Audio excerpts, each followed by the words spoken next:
आदीयते अस्मात् इति, उत्पन्न होता है जिससे, उसको क्या कहते हैं? आदि, माने कारण। कारण से ही कार्य की उत्पत्ति होती है। तो ऐसे ही शब्द क्या है? आदि वाला। कारणवत अनित्यम दृष्टम, और जो जो कारण वाला होता है अर्थात जो जो कार्य रूप होता है वो अनित्यम दृष्टम, अनित्य दिखा जाता है। संयोग विभागजश्च शब्द, शब्द का कारण क्या है? संयोग और विभाग। संयोग से उत्पन्न होता है और विभाग से। जैसे मैंने दोनों हाथों को मिलाया तो ये संयोग से शब्द उत्पन्न हुआ ना, और किसी पेपर को फाड़ो आप ऐसे तो शब्द उत्पन्न होता है ना, विभाग हो रहा है ना उसका। तो संयोग और विभाग से, संयोग विभाग जश्च, संयोग और विभाग से उत्पन्न होने वाला शब्द शब्द होता है कारणवत्वात् अनित्य इति, इसलिए कारण वाला होने से ये शब्द अनित्य है। जो जो कारण वाला होता है वो कार्य है और कार्य हमेशा अनित्य होता है। का पुनः इयम अर्थदेशना कारणवत्वात् इति, बोले कारण वाला होने से का पुनः इयम अर्थदेशना, इससे आप क्या कहना चाहते हैं? आपकी अर्थदेशना क्या है? क्या समझाना चाहते हैं आप कारण वाला होने से? तो उत्तर दे रहे हैं उत्पत्ति धर्मकत्वात् अनित्य शब्द इति, हम ये कह रहे हैं कि उत्पत्ति धर्म वाला होने से शब्द अनित्य है, अर्थात भूत्वा न भवति विनाश धर्मक इति, जो होकर के फिर रहता नहीं है, विनाश धर्म वाला है, उसको अनित्य कहते हैं, ये हमारा कहना है। तो यहाँ पूर्ण विराम लगा लीजिए। तो ये कह रहे हैं सांशयिकम एतत्, बोले ये तो संशय को उत्पन्न करने वाला है। किम उत्पत्ति कारणम संयोग विभागो शब्दस्य आहोस्वित अभिव्यक्ति कारणम इति, बोले आपने शब्द का कारण क्या बताया? संयोग और विभाग। तो अब हमें संशय ये हो गया कि संयोग और विभाग से ये उत्पन्न होता है या अभिव्यक्त होता है।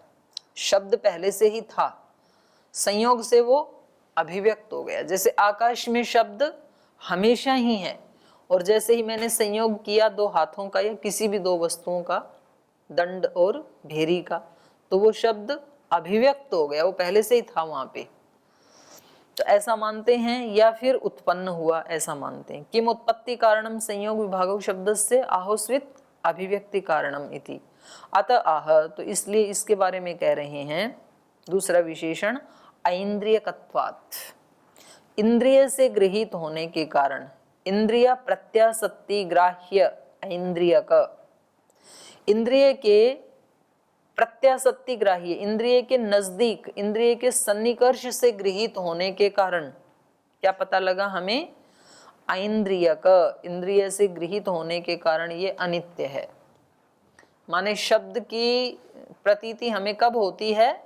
जब वो हमारी इंद्रिय के पास आ जाते हैं, यहाँ कर्ण इंद्रिय के पास आ जाते हैं ना शब्द संतान से, तो तब उस शब्द का हमें एहसास होता है। यदि वो हमारे इंद्रिय के पास ना आए, इंद्रिय के साथ उसका सन्निकर्ष ना हो, तो पता नहीं अब ऊपर वहां भोजनशाला में कितने शब्द हो रहे होंगे, तो उसकी हमें कहाँ अनुभूति हो रही है? क्योंकि उन शब्दों का हमारी इंद्रिय के साथ सन्निकर्ष नहीं हो रहा है। और या तो फिर जो बहरे व्यक्ति हैं तो उनकी इंद्रिय खराब हो गई, तो उनके साथ प्रत्यासत्ति माने उसका नैकट्य होने से भी उनको अनुभूति नहीं होती है। तो इससे क्या पता लगा कि ये शब्द क्या है? इंद्रिय ग्राह्य है। ऐन्द्रियकत्वात्, इंद्रिय प्रत्यासत्ति ग्राह्य ऐन्द्रियक, इंद्रिय के सन्निकर्ष से, नैकट्य से जो उत्पन्न होता है उसको क्या कहेंगे हम? ऐन्द्रियक। किमयं व्यंजकेन समान देशो अभिव्यज्यते रूपादिवत् अथ संयोगात् शब्दात् शब्द संताने सति श्रोत्र प्रत्यासन्नो गृह्यते इति। अब इसमें दूसरा ये प्रश्न उठता है, किम अयम व्यंजकेन समान देश अभिव्यज्यते, बोले ये जो इंद्रिय है तो इसके द्वारा, या व्यंजकेन अभिव्यक्त करने वाला, अभिव्यक्त करने वाले दो हैं संयोग और विभाग, तो इस संयोग विभाग के द्वारा, व्यंजकेन माने संयोग विभागेन, समान देशो अभिव्यज्यते, उस एक देश में रहता हुआ वो अभिव्यक्त हो जाता है। कैसे? दीप रूपादिवत, जैसे दीपक रूप आदियों को अभिव्यक्त करता है। वस्तुएं इसी स्थान में ही रहती हैं लेकिन अंधकार में दिखती नहीं है, लेकिन जैसे ही दीपक आया तो उस समान स्थान की वस्तुएं अभिव्यक्त हो जाती हैं। ऐसे ही आकाश में शब्द हमेशा रहता है, लेकिन संयोग विभाग जो इसके अभिव्यंजक हैं, उस व्यंजक के द्वारा उसकी अभिव्यक्ति हो जाती है रूप आदि की तरह से। ऐसा है। या अथ संयोगात शब्दात शब्द संताने सती, संयोग से शब्द उत्पन्न होता है और शब्द संताने सती, शब्द संतान के होने से, श्रोत्र प्रत्यासन्न, शब्द संतान से वो शब्द हमारे श्रोत्र के निकट आता है, और प्रत्यासन्न गृह्यते, उसके बिल्कुल निकट आकर के जब सन्निकर्ष हो जाता है श्रोत्र इंद्रिय के साथ, तब उसका ग्रहण होता है। तो ये दोनों में से कौन सा है? संयोग निवृत्तौ शब्द ग्रहणात् न व्यंजकेन समान देशस्य ग्रहणम। तो कह रहे हैं अभिव्यक्त वाला जो पक्ष है वो उचित नहीं मालूम पड़ता है, क्योंकि संयोग निवृत्तौ, संयोग के निवृत्त हो जाने पर भी शब्द ग्रहणात्, शब्द का ग्रहण तो होता है। जैसे परशु और कुल्हाड़े का संयोग हुआ और शब्द उत्पन्न हुआ, और उसके बाद उस व्यक्ति ने कुल्हाड़ा उठा दिया दोबारा डालने के लिए, और जब उसने ऊपर उठा दिया था तब दूर खड़े हुए व्यक्ति को शब्द सुनाई देता है, तो संयोग तो हट गया। तो यदि वो दीपक आदि की तरह अभिव्यक्त करने वाला होता तो उसके हटने पर अभिव्यक्ति नहीं होनी चाहिए थी, क्योंकि दीपक के हटाते ही वस्तुएं नहीं दिखेंगी, तुरंत वो लुप्त हो जाएंगी। तो ऐसा तो होता नहीं है। दारू रसचने दारू परशु संयोग निवृत्तौ, लकड़ी और कुल्हाड़े में दारू परशु संयोग निवृत्तौ, लकड़ी और परशु का संयोग हट जाने पर, निवृत्त हो जाने पर, दूरस्थेन शब्दों गृह्यते, दूर खड़े हुए व्यक्ति को शब्द सुनाई देता है, ग्रहण होता है। न च व्यंजका भावे व्यंग्य ग्रहणम भवति, जो अभिव्यक्त होने वाले हैं रूप आदि, वो व्यंजक का अभावे, व्यंजक का अभाव होने पर, दीपक आदि का अभाव होने पर, दीपक के हट जाने पर व्यंग्य ग्रहणम न भवति, जो वस्तु आदि हैं उनका ग्रहण तो नहीं होता है। तस्मात् न व्यंजक संयोग, तो ऐसे ही यहाँ पर संयोग के हट जाने पर शब्द का ग्रहण नहीं होना चाहिए, लेकिन होता तो है। संयोग कुल्हाड़े का, लकड़ी का संयोग हट गया तो भी शब्द ग्रहण तो होता है। इसलिए तस्मात् न व्यंजक संयोग, इसलिए संयोग उस शब्द का व्यंजक नहीं है, बल्कि क्या है? उत्पादक है। समझ में आ रहा है? नहीं आ रहा? पीछे वाले समझ में आ रहा है? बोला जी नीतीश जी, तो कुछ आना तो बोलो, इसको समझ लो, है ना, ये महत्वपूर्ण है प्रसंग, हमेशा ही याद रहना चाहिए। पहले भी आया था ना कालातीत नाम का जो हेत्वाभास है, उसमें भी आया था ये प्रसंग। उत्पादके तो संयोगे संयोगात शब्दात शब्द संताने सति श्रोत्र प्रत्यासन्नस्य ग्रहणम इति युक्तम संयोग निवृत्तौ शब्दस्य ग्रहणम इति। तो कह रहे हैं यदि ये व्यंजक होता, अभिव्यक्त करने वाला होता संयोग विभाग, तो संयोग विभाग के हटते ही शब्द भी सुनाई नहीं देना चाहिए था। जैसे दीपक अभिव्यंजक है, तो दीपक के हटाते ही उन वस्तुओं के रूप की अभिव्यक्ति नहीं होती, हमें नहीं मालूम पड़ते हैं रूप। ऐसे ही यदि शब्द भी होता अभिव्यक्त करने वाला, अभिव्यक्ति मतलब वस्तु पहले से ही है और कोई निमित्त आगे उनको अभिव्यक्त कर रहा है, तो शब्द पहले से ही नित्य है आकाश में और संयोग ने केवल उनको अभिव्यक्त कर दिया। ऐसा यदि होता तो संयोग के हटते ही शब्द की प्राप्ति नहीं होनी चाहिए थी, लेकिन शब्द की प्राप्ति तो होती है संयोग के हटने पर भी। तो इससे क्या निकला अर्थापत्ति से? संयोग शब्द का अभिव्यंजक नहीं है, उत्पादक है। उत्पन्न होता है शब्द, और उत्पन्न हुआ हुआ एक बार उत्पन्न हो गया तो अब शब्द संतान से वो धीरे धीरे धीरे धीरे दूर खड़े व्यक्ति के पास जाता है और संयोग हटने के बाद भी उसको सुनाई देता है।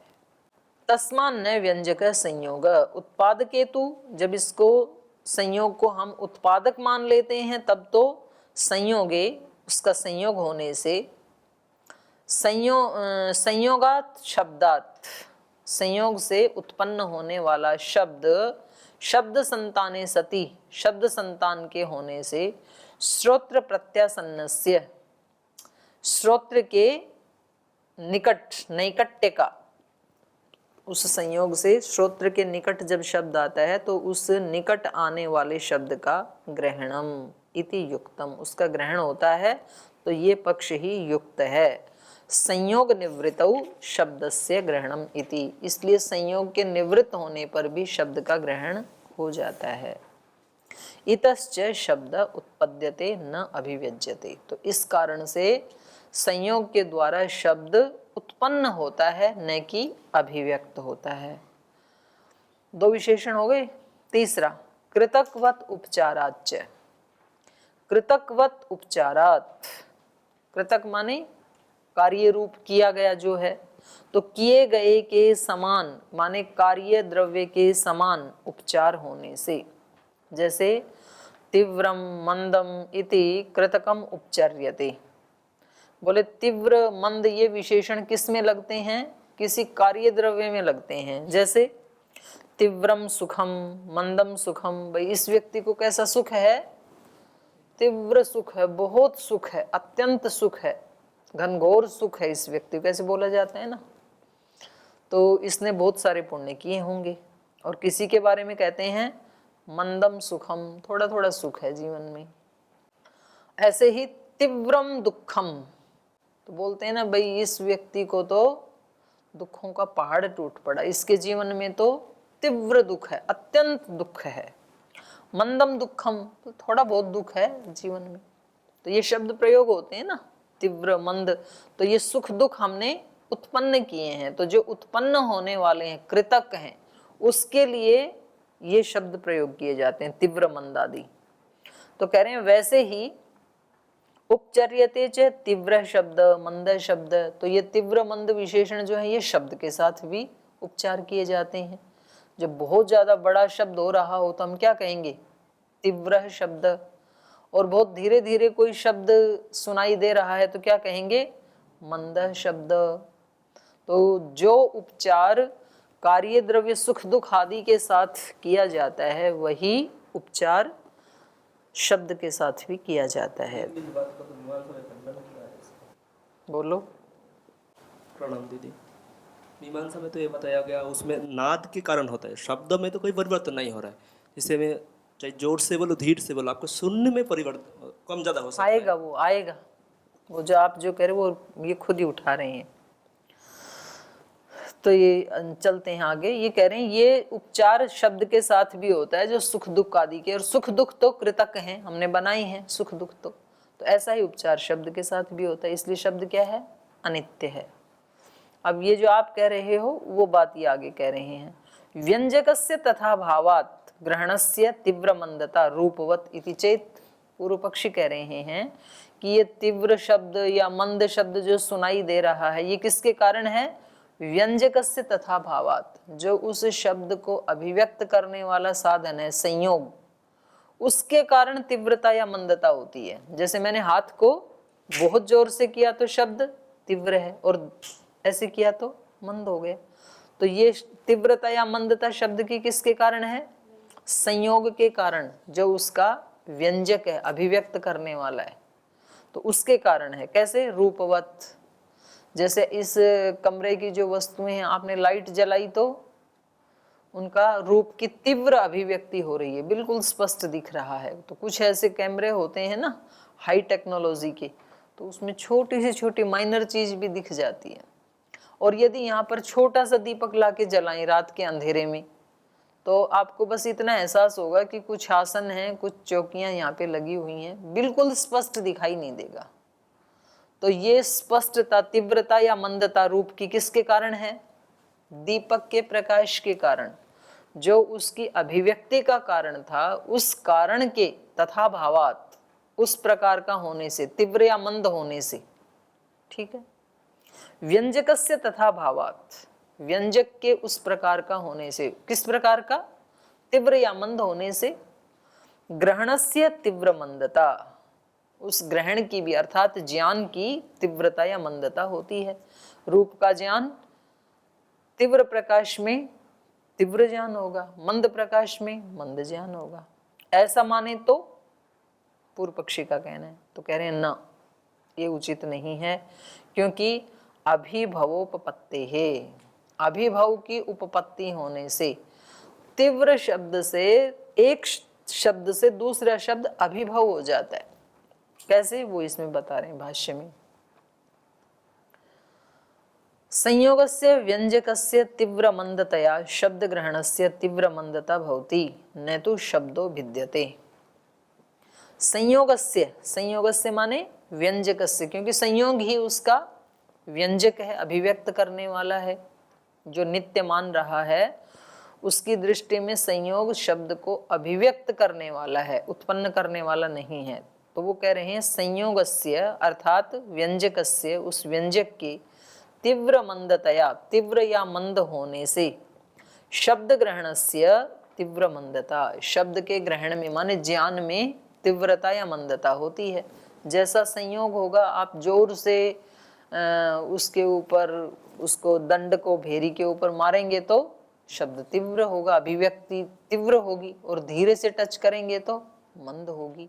तो ये तीव्रता मंदता किसके कारण है? संयोग के कारण, अभिव्यंजक के कारण। न तो शब्दों भिद्यते, शब्द में कोई भेद नहीं है, शब्द तो नित्य ही है, पर आपके संयोग के कारण वो तीव्र या मंद हो जाता है। उदाहरण दे रहे हैं, यथा प्रकाशस्य तीव्र मंदतया रूप ग्रहणस्य, जैसे प्रकाश के तीव्र या मंद होने से रूप, हमारे लिए रूप का ज्ञान तीव्र या मंद हो जाता है। ऐसा यदि माने तो तच्च नैवम, ये उचित नहीं है, ऐसा मानना उचित नहीं है। यदि पूर्व पक्षी ऐसा मानता है तो क्यों नहीं है? अभिभवोपपत्ति है, अभिभव की उपपत्ति होने से, माने दूसरे शब्द से एक शब्द दब जाता है। जैसे तीव्रो भेरी शब्दो मंदम तंत्री शब्दम अभिभवती न मंदः। कह रहे हैं एक तो भेरी का शब्द है, नगाड़े का शब्द है, तो वो कैसा होता है? तीव्र। और एक शब्द है तंत्री का, वीणा का। तो दो व्यक्ति बैठे हैं और वो तंत्री को पूरा फुल प्रयास करके बजा रहा है, पूरा संयोग है उसका, हाथ आदि का उसके साथ, और उधर जो भेरी को बजाने वाला है वो भी पूरा संयोग कर रहा है दंड का। तो अब ये दो शब्द जो हैं, इनका अपना अपना एक रूप है। तो यहाँ पर कौन से शब्द से कौन सा शब्द दब जाएगा? नगाड़े वाले शब्द से वीणा वाला शब्द अभिभव हो जाएगा। तो इससे क्या पता लगा? नगाड़े का शब्द अलग है, तीव्र है, और तंत्री का शब्द मंद है। तो शब्दों में ही भेद है, न कि संयोग में। संयोग दोनों में बराबर हो रहा है, वो व्यक्ति पूर्ण ऊर्जा से ही बजा रहा है दोनों को, लेकिन तो भी एक का शब्द तीव्र होता है, एक का शब्द मंद होता है। और ये केवल यंत्रों में ही नहीं, ये आप मनुष्यों में भी देख सकते हैं। कुछ कुछ मनुष्यों की आवाज ऊंची होती है, तो बिना माइक के भी वो बोलें तो पूरा सुनाई देगा गुरुकुल में, यज्ञशाला में। कुछ लोगों की आवाज धीमी होती है, तो बोलें तो पास वाले को भी सुनाई नहीं देगा। तो शब्द का अंतर है, एक शब्द से दूसरा शब्द अभिभव हो जाता है। तीव्रो भेरी शब्दों मंदम तंत्री शब्दम अभिभवती, जो तीव्र नगाड़े का शब्द है वो मंद तंत्री के शब्द को अभिभवती, अभिभूत कर देता है, नीचे दबा देता है। न मंद, मंद शब्द नहीं दबा सकता है, तंत्री वाला शब्द नगाड़े वाले को नहीं दबा सकता है। आप कितनी भी जोर से तंत्री बजा लो, वीणा, कि आपने हमारे को अभिभव किया, अब हम आपको भी अभिभव करते हैं, आप ताकत ही लगा देना, लेकिन आप नगाड़े के शब्द का अभिभव नहीं कर सकते हैं। न च शब्द ग्रहणम अभिभावकम शब्दश्च भिद्यते। तो कह रहे हैं यहाँ पर शब्द ग्रहणम न अभिभावकम, शब्द का जो ज्ञान है उसमें कोई अंतर नहीं है, वो अभिभावक नहीं है।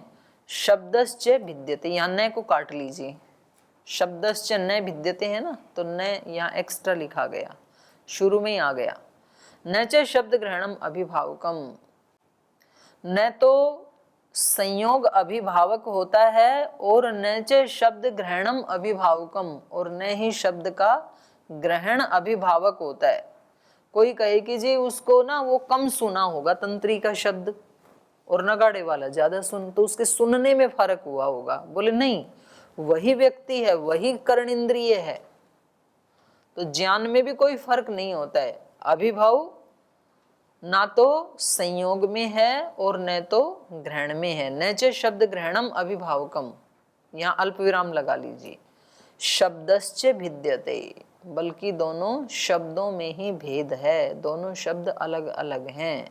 भेरी का शब्द तीव्र है, तंत्री का शब्द मंद है।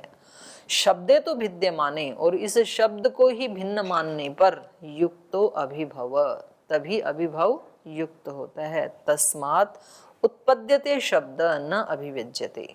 तो इससे ये निकला कि शब्द उत्पन्न होता है संयोग से, न अभिव्यज्यते, अभिव्यक्त नहीं होता है रूप आदि की तरह से।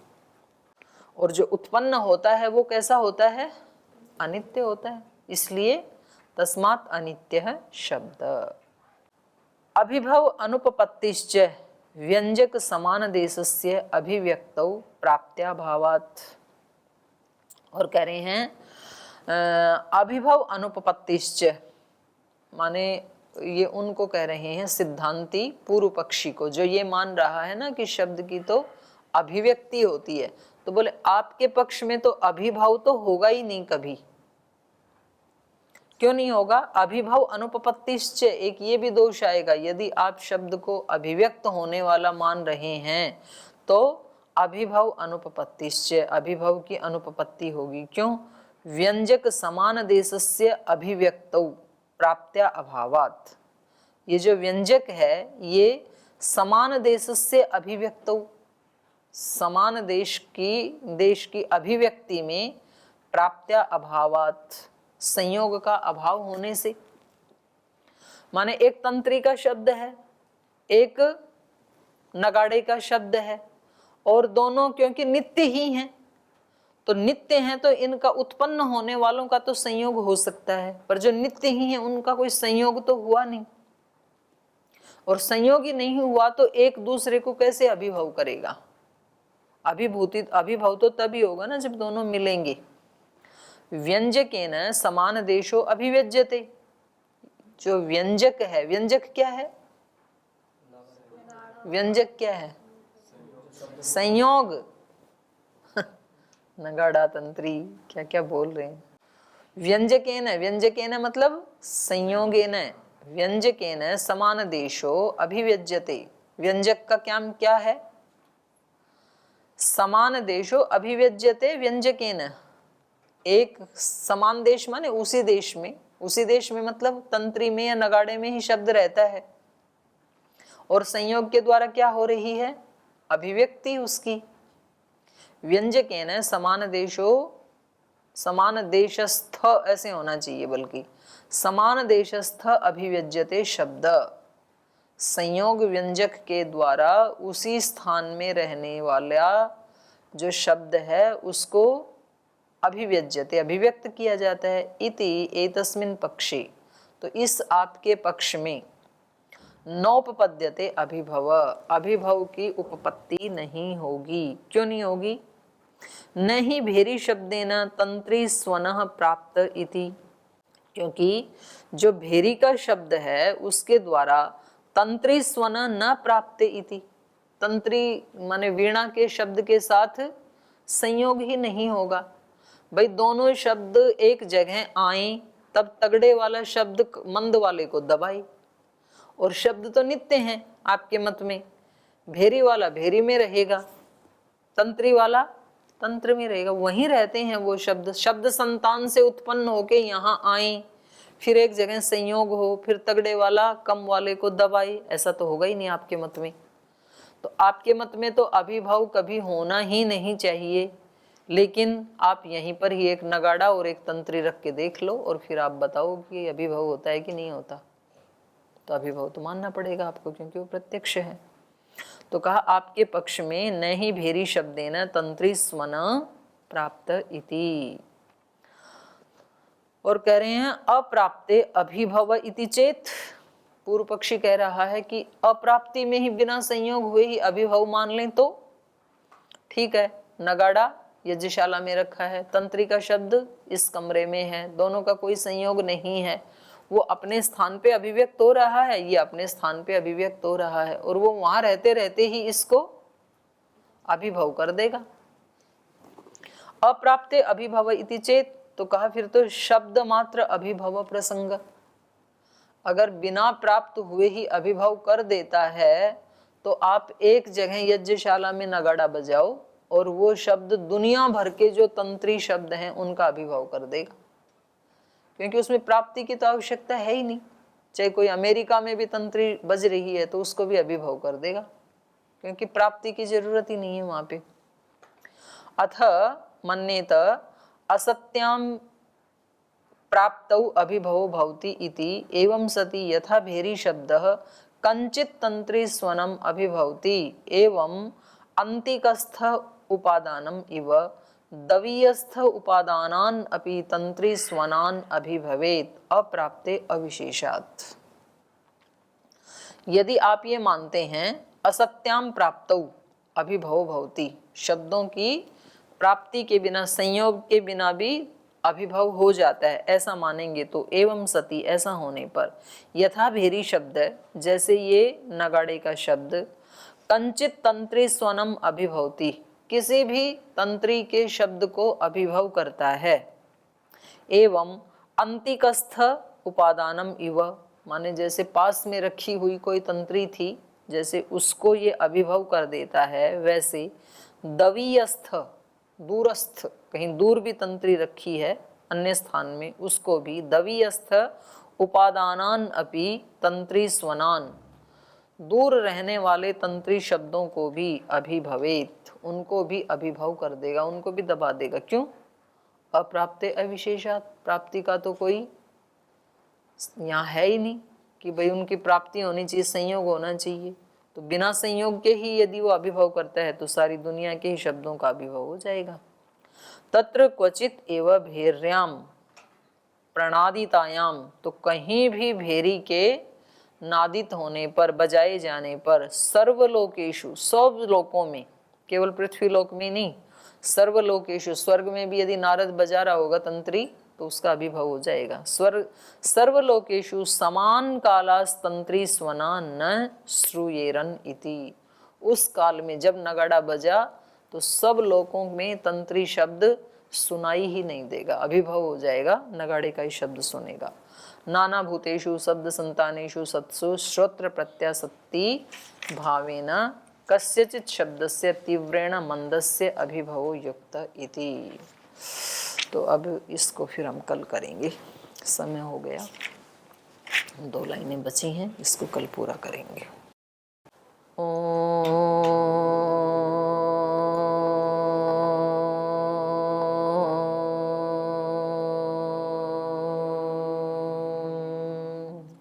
शांति शांति शांति।